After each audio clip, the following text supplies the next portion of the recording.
United forum of IDBI officers और employees ने Mumbai press club में प्रेस कॉन्फ्रेंस ली। सारा अधिकार से बात करते हुए Vitthal Koteshwar Rao, IDBI assistant general manager, national general secretary ने बैंक प्राइवेटाइजेशन को लेकर सेंट्रल गवर्नमेंट के डिसीजन की निंदा की। आईडीबीआई बैंक ने 1964 से लेकर 2004 तक इंडस्ट्रियल डेवलपमेंट को सपोर्ट किया है। 1800 से भी ज़्यादा बैंक जो लोगों को सेवा दे रही है, सेंट्रल गवर्नमेंट चाहती है कि ये प्राइवेट प्लेयर्स को बेच दे। आगे विट्ठल कोटेश्वर राव जी ने कहा कि सेंट्रल के इस निर्णय से पहले डिपॉजिटर्स यानी जो कस्टमर्स है उनको नुकसान होगा।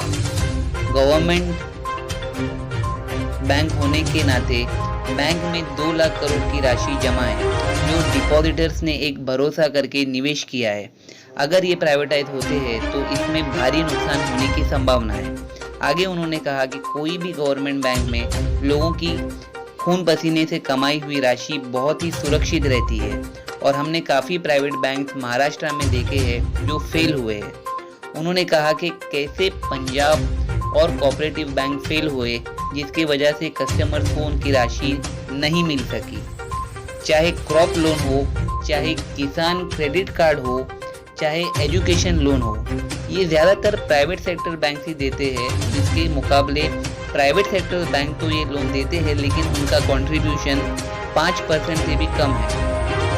अब बात करते हैं ऐसी योजनाओं की जिन्हें देश भर में फ़ायदा हो रहा है और देश भर में लोग इसका फ़ायदा उठा रहे हैं। सबसे पहली योजना अटल पेंशन योजना, दूसरी योजना मुद्रा लोन की योजना, तीसरी योजना जीरो बैलेंस बैंक अकाउंट खोलना। ये सारी चीज़ें सिर्फ सरकारी बैंक ही दे सकती है, इसलिए इस डिसीजन को हम बिल्कुल स्वीकार नहीं करते। ये बातें विट्ठल कोटेश्वर राव जी ने अपने प्रेस मीट में रखी। देश और दुनिया की तमाम खबरों के लिए देखते रहिए सारा अधिकार।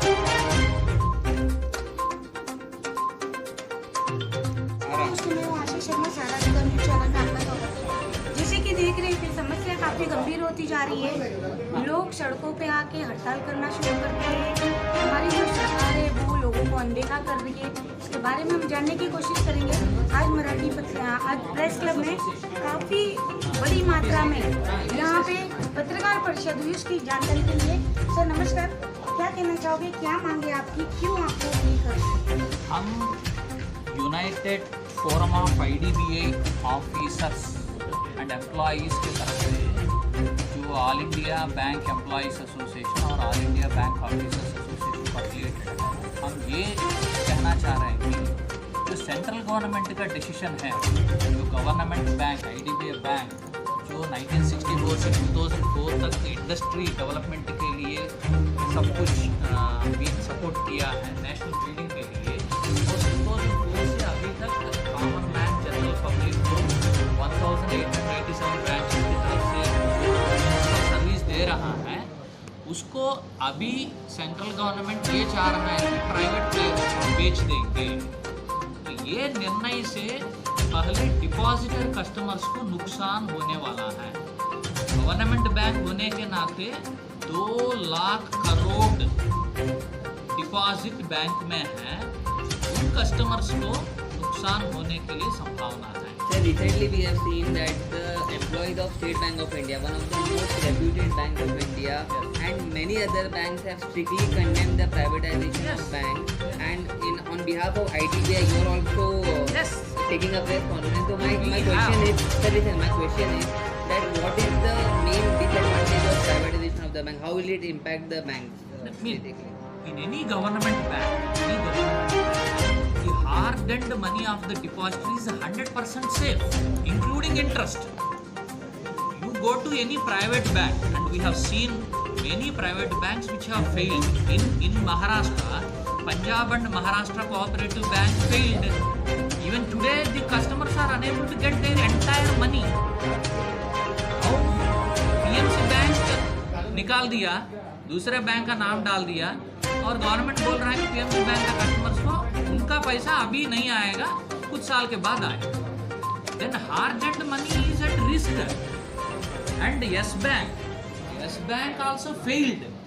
And Depositors of Yes Bank, they could not withdraw their own hard-earned money for some days. Then central government has instructed State Bank of India, you put 49% investment in S Bank, and now S Bank is running even today with the support of 49% of State Bank of India only. And whatever the support, financial support to agriculturists, farmers, in the name of crop loans, Kisan credit card, KCC, you take education loans, they are given majorly by public sector banks, not by private sector banks. Private sector banks are giving, but the contribution is less than 5% or something like 1%. आज जो flagship schemes हैं central government का, right from Atal pension Yojana, Mudra loan, PM Svanidhi, और you take a number of social service Jan Dhan account, zero balance accounts, वो कौन कर रहा है? गवर्नमेंट बैंक्स कर रहा है। आप ऐसे बैंक नहीं तो कोई HDFC bank, axis bank, S bank में जाके जीरो बैलेंस अकाउंट ओपन करो, मुझे सर्विस दे दो करके आप पूछ सकते हो। Sir, in rural areas we have seen that most of the rural population of India, they prefer government banks because the perks and benefits which have been given by government banks That is the are reason. very much. So That what would be the suggestion to for you that why should we keep it government only? Why not privatize it? If we go to a private bank or we are converting a government bank to private bank will always be running after profits, financial profits. वो customer को service ये सब कुछ नहीं है। आप minimum balance maintain किया है, नहीं किया तो 2000 काटो। सर आगे की आपकी क्या प्रतिक्रिया रहेगी जिसकी वजह से आप लोगों को काफी दिक्कतों का सामना करना पड़ रहा है? 2016 में 4 दिन स्ट्राइक किया, मार्च 2016 में 4 दिन स्ट्राइक किया, उसके बाद बहुत सारे स्ट्राइक्स किया है। इसके वजह से ही सेंट्रल गवर्नमेंट 2015 से प्राइवेट प्लेयर्स को बेचने के लिए सोच विचार से जा रहा है। अभी LIC ऑफ इंडिया को दे दिया 2019 जनवरी में 51%। तो पॉलिसी होल्डर्स का मनी आप IDBI बैंक में लगा दिया, ठीक है, लेकिन वो कितने दाम पे खरीदा? 61 रुपीज़ पे खरीदा है। 3 साल हो गया तो कम से कम आपका 12% इंटरेस्ट कुल मिला के 85 रुपीज़ होना है, लेकिन IDBI बैंक का शेयर आज लेस देन 50 रुपीज़ पे चल रहा है। तो अभी ये दाम पे बेचेंगे तो पॉलिसी होल्डर्स को नुकसान होने वाला है। तो हम ये चाह रहे हैं कि सेंट्रल गवर्नमेंट उनका जो सोच विचार है गवर्नमेंट बैंक को प्राइवेटाइज करना, ये कस्टमर की नुकसान है और स्मॉल बोरर्स के लिए नुकसान है। ये इससे बाहर आना है। और हम और एक मेन डिमांड भी बोल रहे हैं कि हमारे बैंक के वेबसाइट में एक्सेल में डाला हुआ है 319 विलफुल डिफॉल्टर्स, 19,000 करोड़ उनका जो ऋण उनको भरना है, नहीं भरे थे, उनके ऊपर जो क्रिमिनल एक्शन करना है, पूरा क्रिमिनल एक्शन वो किसी के ऊपर नहीं किया है। हम एक बैंक का बोल रहे हैं, ऐसा भारत देश में बहुत सारे बैंक्स हैं, तो उनके ऊपर भी कार्रवाई होना चाहिए। जो भी पैसा लेके जानबूझ के नहीं भर रहे हैं, उनके पास पैसा है लेकिन जानबूझ के नहीं भर रहे हैं, सर उनके ऊपर क्रिमिनल ऑफेंस करना है। आगे आपकी क्या प्रतिक्रिया रहेगी? तो मैडम ने जो बोला था ना कि इसके आगे क्या एक्शन करने वाले हैं हम लोग, जी तो मैं आपको बताना चाहता हूँ कि United forum of IDBI officers and employees, इनके साथ साथ हमारे बैंकिंग सेक्टर की सबसे बड़ी जो संगठना है AIBEA एंड AIBOA, इनके मदद से हम लोग सबसे पहले कस्टमर को जाके बताएंगे कि ये बैंक प्राइवेट होने की वजह से क्या क्या प्रॉब्लम आने वाले हैं कस्टमर के लिए।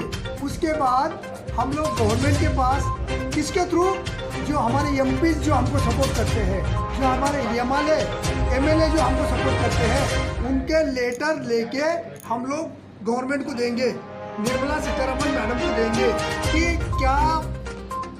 इसके क्या नुकसान होने वाला है देश का। इसके साथ साथ हमारे एजुकेशनल प्रोग्राम जो है हम धरना देंगे, हम लोग जो लोकशाही के मार्ग से जो एजुकेशन हम करना चाहेंगे, मीडिया में भी हम आएंगे, तो हम वो सब एक्शन करेंगे इस IDBI बैंक को प्राइवेट होने से बचने के लिए। हम नहीं चाहते कि जैसा कि बाकी देशों में हुआ है, प्राइवेट पूरे बैंक है, हमारे देश में ये नहीं चलेगा। सर समाज में आप लोग काफी हित का काम कर रहे हो और समाज की काफी अच्छी सेवा कर रहे हो, तो सरकार आप लोगों को अनदेखा क्यों कर रही है, उसका कारण क्या है? देखिए मैडम जी, सरकार की जो कुछ थिंकिंग है, मुझे लगता है वो थोड़ा सा साम्राज्यवाद की तरफ जाना चाहते हैं। वो लोग कॉरपोरेट को ज़्यादा बढ़ावा देना चाहते हैं। हम लोग ये चाहते हैं कि कॉरपोरेट को आप जो देना है दीजिए, हमारे जो कॉमन लोगों के इश्यूज है, 138 करोड़ के जो गरीब लोग हैं, उन लोगों को बेनिफिट निकाल के आप कॉरपोरेट को मत दीजिए। Sir, my last question to you. In United Forum of IDBI officers and employees, how many total employees are against privatization, and what would be your message to the Prime Minister of India regarding this? We are more than 10,000 officers and employees.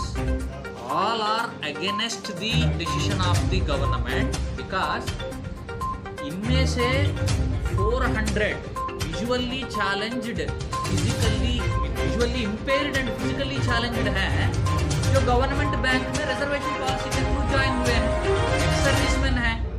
इन सारे लोगों का families का जो जीवन चल रहा है वो खतरा हो सकता है ना।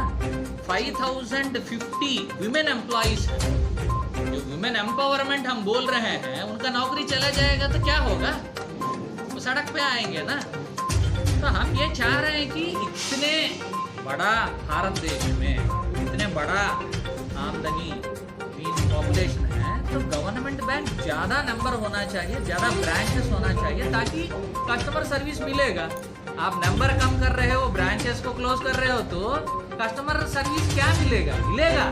लेकिन जैसा हम चाह रहे हैं वो नहीं मिलेगा।